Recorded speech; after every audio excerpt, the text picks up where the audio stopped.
इस वीडियो में हम क्लास 12th फिजिकल एजुकेशन के चैप्टर 3 के असर्शन और रीजन के जो पॉसिबल क्वेश्चंस हैं उनको डिस्कस करेंगे। उनको देखने का जो हमारा तरीका है वो सेम रहेगा, जैसा कि मैंने आपको बताया है कि आपके सामने ये टेम्पलेट रहेगी। इसमें 4 ऑप्शंस हैं। उन ऑप्शंस के अकॉर्डिंग इन क्वेश्चंस को हमें आंसर करना है। तरीका मैंने आपको 2 वीडियोज़ में बता रखा है, दोबारा बताता हूँ। असर्शन जब आप पढ़ते हो उसके बाद में आप बिकॉज लगा दीजिए या फिर सो दैट्स वाई लगा दीजिए। बिकॉज लगाने से आपके क्वेश्चन सॉल्व हो जाएंगे। बिकॉज आप रीजन के बाद लगा सकते हो या फिर असर्शन को रीड आउट करने के बाद यहाँ पर लगाइए। देखिए ये यहाँ पर सेंटेंस क्लियर हुआ। इसके बाद में अगर आप इसको पढ़ते हो तो आपके लिए थोड़ा सा इजी हो जाएगा कि इनके बीच में कोई रिलेशन है या नहीं है। उससे पहले आपको ये जो असर्शन और रीजन के जो क्वेश्चंस हैं या फिर उनको सॉल्व करने के लिए आपके पास नॉलेज होना चाहिए, पता होना चाहिए जिसके क्वेश्चंस को आप सॉल्व कर रहे हो। उस नॉलेज के लिए आपको इसकी जो डिटेल में एक्सप्लेनेशन है वो देखनी चाहिए। वो आपको मिलेंगी इस वीडियो के डिस्क्रिप्शन में। चैप्टर 3 हम अगर देख रहे हैं उसकी वीडियो डिटेल में दे रखी है। उस वीडियो को पहले आप चेकआउट कर लीजिए। उसके बाद में अगर इन क्वेश्चंस पे आप आते हो तो आपके लिए थोड़ा सा ईजी हो जाएगा। और इसकी पीडीएफ के बारे में मैंने आपको बता रखा है। स्कूल इंजीनियर टेलीग्राम चैनल पर मिलेगी, उसका लिंक आपको डिस्क्रिप्शन में मिलेगा। वहाँ पर सारी जो वीडियो हैं उनकी पीडीएफ्स मिल जाएगी और आपके लिए जो भी नई इन्फॉर्मेशन आने वाली होगी वो वहाँ पर आपको अवेलेबल रहेगी। फटाफट से वापस वीडियो पर आते हैं।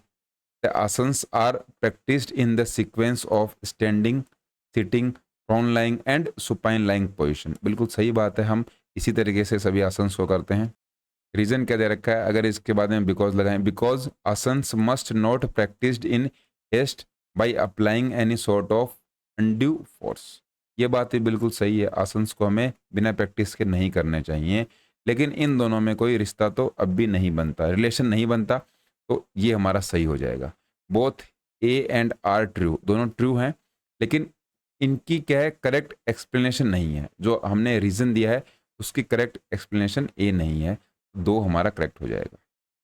सूर्य Bhedan pranayama is contraindicated in epilepsy, heart disease, anxiety and high blood pressure. बिल्कुल सही बात है। सूर्य भेदन प्राणायाम जिसको एपिलेप्सी, हार्ट डिजीज, एंजाइटी ये सब प्रॉब्लम हो उनको नहीं करना चाहिए। बिल्कुल सही बात है। Because it destroys all disease that are caused by insufficiency of oxygen in the blood. ये बात है, बिल्कुल सही है। सूर्य भेदन प्राणायाम करने से क्या होता है, जो हमारे डिजीज होते हैं, कौन से, insufficiency of oxygen in blood, आपके ब्लड के अंदर अगर ऑक्सीजन कम है उसको बढ़ाने का काम है। ये बात भी सही है, लेकिन इन दोनों के बीच में रिलेशन नहीं है। आंसर 2 हमारा करेक्ट हो जाएगा। Pawan Mukt Asan helps in releasing the accumulated wind in the stomach and intestine. Pawan Mukt Asan का यही काम होता है, सही बात है।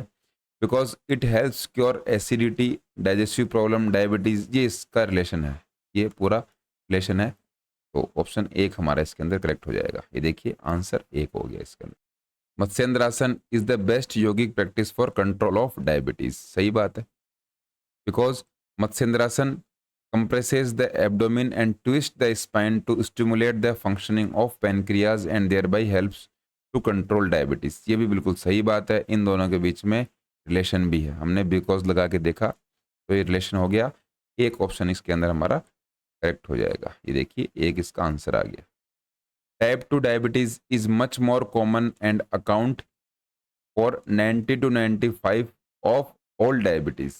बिल्कुल सही बात है। टाइप 2 डायबिटीज हमें ज़्यादा देखने को मिलती है। It is caused due to genetic reason. ये बात बिल्कुल गलत है, जेनेटिक की वजह से डायबिटीज़ इफेक्ट नहीं करती। तो इसके अंदर हमारा 3 क्लियर हो जाएगा। ए क्या है, ट्रू है, और आर क्या इसके अंदर फॉल्स है। ये 3 क्लियर हो गया। Difficulty in breathing, shortness of breath, chest tightness, excessive fatigue are the symptoms of asthma. सही बात है, यही सारे सिम्टम्स होते हैं। Because asthma is caused when muscles surrounding bronchiole contact and produce excess mucus. ये बात भी बिल्कुल सही है, लेकिन इनके बीच में रिलेशन कैसे हुआ। अस्थमा की बात तो हो रही है, लेकिन यहाँ पर क्या दे रखा है, अस्थमा की डेफिनेशन दे रखी है, और यहाँ पर वही चीज़ क्या बता रखी है कि अस्थमा का रीज़न बता रखा है, अस्थमा किसकी वजह से होता है। तो इनके बीच में रिलेशन नहीं है, तो एक्सप्लेनेशन करेक्ट नहीं है, लेकिन दोनों सही तो आपको देखने को मिलेंगे। In Gomukhasana the position of legs like the face of cow, बिल्कुल सही बात है। Because this asana is beneficial for improving lung capacity. देखिए बहुत ही इंटरेस्टिंग क्वेश्चन है, दोनों ही बातें सही हैं और आपकी लंग्स की जो कैपेसिटी है वो इससे बढ़ती है, लेकिन इनके बीच में रिलेशन नहीं हुआ, क्योंकि यहाँ पर गोमुखासन के बारे में बता रखा है, उसकी डेफिनेशन बता रखी है, और यहाँ पर क्या बता रखा है, उसका बेनिफिट बता रखा है। यहाँ पर जो बात है कि ये डेफिनेशन है, ये इसका रीजन है या नहीं है, तो ये इसका रीजन नहीं है। तो यहाँ पर तो यही बता रखा है कि गोमुखासन होता क्या है, लेकिन ये बेनिफिशियल होती है लंग्स कैपेसिटी के लिए, ये तो अलग बात है, सही बात है, लेकिन इनके बीच में रिलेशन नहीं है। तो हमारा 2 ऑप्शन इसके अंदर करेक्ट हो जाएगा। इसके बाद देखिए, Matsya means fish, it in this asana body takes the posture of cobra. ये तो बात आपस में मिल ही नहीं रही, फिश और कोबरा, ये तो गलत है। पहला गलत होने का मतलब है, तो इस तरीके से इसका करेक्ट आंसर क्या हो जाएगा, पहला गलत है, गलत होने का मतलब ये 4 इसका करेक्ट होगा। असर्सन ये फॉल्स है, और ये थ्रोट प्रॉब्लम्स जैसे कि टॉन्सिलाइटिस ये इससे सही होते हैं, तो 4 इसके अंदर करेक्ट होगा। यहाँ पर 3 नहीं आएगा, यहाँ पर 4 आएगा, तो करेक्ट कर लेना यहाँ पर। इसके बाद में, in Matsyasana body takes shape of a fish, सही बात है। Matsyasana is done in standing posture, गलत बात है ये। यहाँ पर हमारा 3 ऑप्शन करेक्ट हो जाएगा, ए ट्रू है और आर क्या है, फॉल्स है। यहाँ पर आप सही कर लिया है, इसको आप देख लीजिए। नेक्स्ट है, Kati Chakrasana pose is suitable for hypertension patient, सही बात है। कटी चक्रासन में जो हाइपर टेंशन वाले पेशेंट होते हैं, बीपी हाई रहती है, उनके लिए सुटेबल होता है। Because is stretches the west region and makes lower back strong, क्या है, वेस्ट रीजन स्ट्रेच करता है और लोअर बैक को स्ट्रॉन्ग करता है, उससे हाइपर टेंशन जो पेशेंट होता है उसके लिए अच्छा होता है। तो ये कटी मतलब कमर है, और ये वेस्ट रीजन की बात हो रही है, लोअर बैक को स्ट्रॉन्ग करेगा, हाइपरटेंशन वाले पेशेंट के लिए सूटेबल है। दोनों ही बातें सही बैठ रही हैं, तो ये आपका एक इसके अंदर आंसर सही हो जाएगा। नेक्स्ट है, it is named as palm tree stretching whole body upward, सही बात है। Because one should avoid performing during head injury, head injury के बारे में अगर किसी के है तो उसको ये नहीं करना चाहिए, ठीक बात है, लेकिन इनके बीच में रिलेशन नहीं है, तो आंसर 2 हमारा करेक्ट हो जाएगा। Not the correct explanation of assertion की जो करेक्ट एक्सप्लेनेशन है वो नहीं है। आप अपवर्ड स्ट्रेच करते हो, पाम ट्री के जैसे ऊपर खींचते हो, लेकिन अगर आपके हेड इंजरी है तो आपको नहीं करना चाहिए, ये बात भी सही है, लेकिन इन दोनों के बीच में कोई रिलेशन नहीं बैठता। All asanas can be performed after meals to improve digestion, बहुत ही गलत बात है।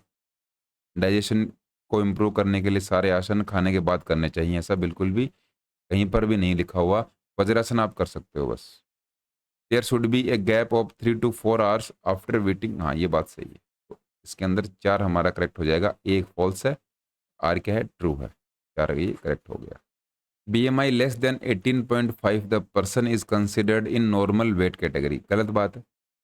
18.5 से अगर कम BMI होती है तो वो अंडर वेट की कैटेगरी के अंदर आता है। ऑप्शन 4 हमारा करेक्ट हो गया।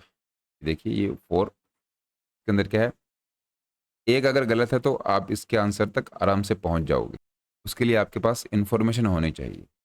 The reading of 120/80 is normal blood pressure, सही बात है। Because sphygmomanometer is the instrument use to measure hypertension.